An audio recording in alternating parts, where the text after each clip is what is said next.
Joshua 5.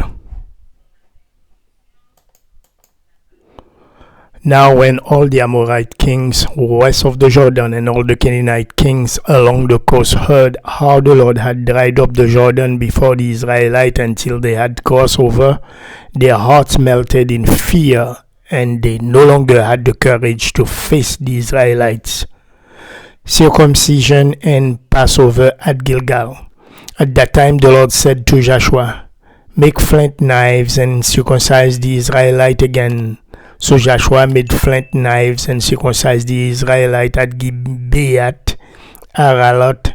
Now this is why he did so.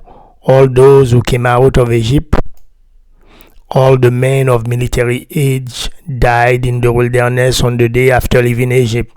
All the people that came out had been circumcised, but all the people born in the wilderness during the journey from Egypt had not. The Israelites had moved about in the wilderness 40 years until all the men who were of military age when they left Egypt had died, since they had not obeyed the Lord.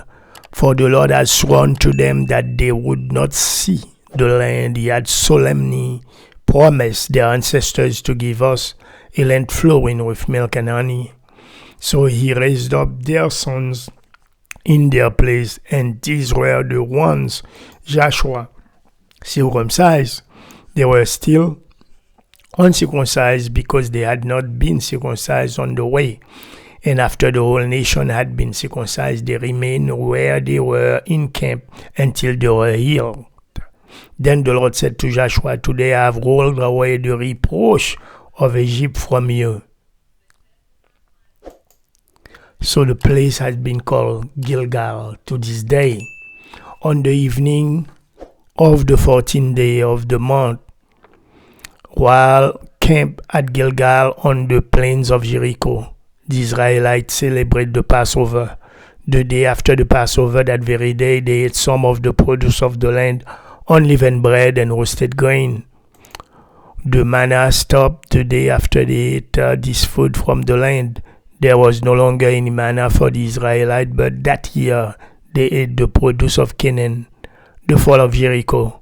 Now when Joshua was near Jericho, he looked up and saw a man standing in front of him with drawn sword in his hand. Joshua went up to him and asked, "Are you for us or for our enemies?" "Neither," he replied, "but as commander of the army of the Lord, I have now come." Then Joshua fell face down to the ground in reverence and asked him, "What message does my Lord have for his servant?" The commander of the Lord's army replied, "Take off your sandals, for the place where you are standing is holy." And Joshua did so.